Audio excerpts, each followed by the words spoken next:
bonjour ou bien le bonsoir. Petite vidéo pour vous parler de Jeune Rambo.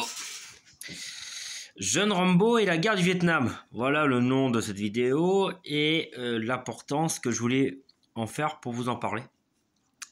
Alors, je me suis revu que les trois premiers Rambo, on va dire, de la trilogie sortie, le 4 et 5, je ne les ai pas visionnés.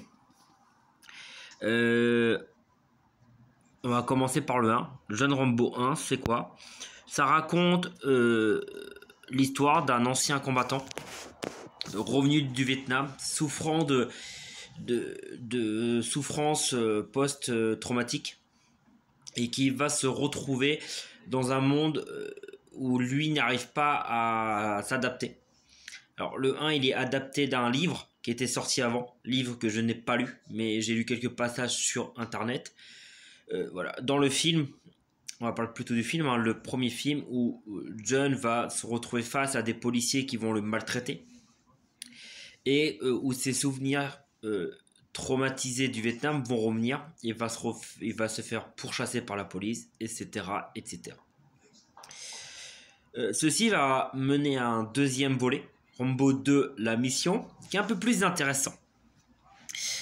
Il est un peu plus, pour l'époque, un peu plus dans la polémique, parce que John, le scénario du film, John Rambo, donc condamné aux travaux forcés, va devoir se retrouver, aller au Vietnam et chercher des prisonniers américains sans engager le feu. Critique de l'époque. Là où c'est très intéressant, c'est que même à l'époque, alors 2024, je ne sais pas, mais je sais que pendant de longues années, le Vietnam ou les pays à côté avaient interdit la diffusion de Rambo 2, qui était une caricature. Et de mémoire, en 1975, le gouvernement vietnamien avait déclaré qu'il n'avait aucun prisonnier américain. Et ça a toujours été faux, que les Américains ont dit qu'il y avait toujours des prisonniers. C'est faux. Pourquoi? C'était trop coûteux pour les Vietnamiens. C'était trop d'organisation. Enfin, c'était trop ingérable. Et donc, notre ami Rambo va devoir aller derrière l'ennemi, ramener les soldats. Comme le film de Chuck Norris, Portée disparue, c'est un peu plus dans la même dans le même genre, si on peut dire.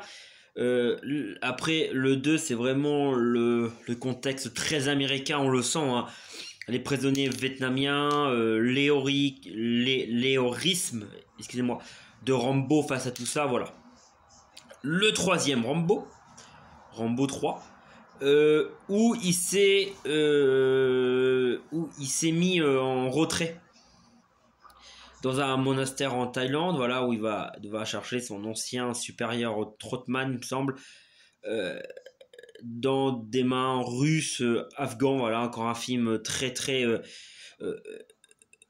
américain, j'ai envie de te dire, Après le Rambo 2, où il s'est fait face à des Vietnamiens, maintenant on va l'attaquer les Russes, l'URSS. Alors, dedans, les avions et le matériel militaire qu'on voit, c'est pas forcément du russe. Il me semble que les avions utilisés, c'est des avions de l'Israël. Il utilise un Puma aussi. Donc voilà, du beau matériel. Mais après cette trilogie, il faut la voir. Parce que c'est Rambo, et Rambo reste un classique, c'est du cinéma. Mais là où c'est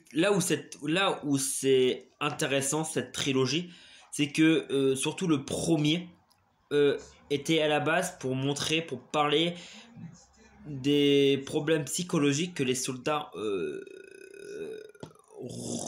avaient au retour au pays suite à la guerre du Vietnam. Et ce contexte, c'est très intéressant quand on le comprend. Alors après, les gens me diront, oui, mais Rambo, c'est avant tout un film d'action, oui. Mais à la base, c'était pour parler des problèmes psychologiques. Voilà. Après le 2, voilà. Après le 2 aussi, très intéressant. Beaucoup d'action.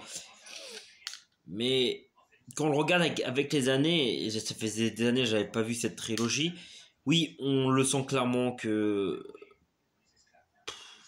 c'est vraiment l'héroïsme américain à fond dedans.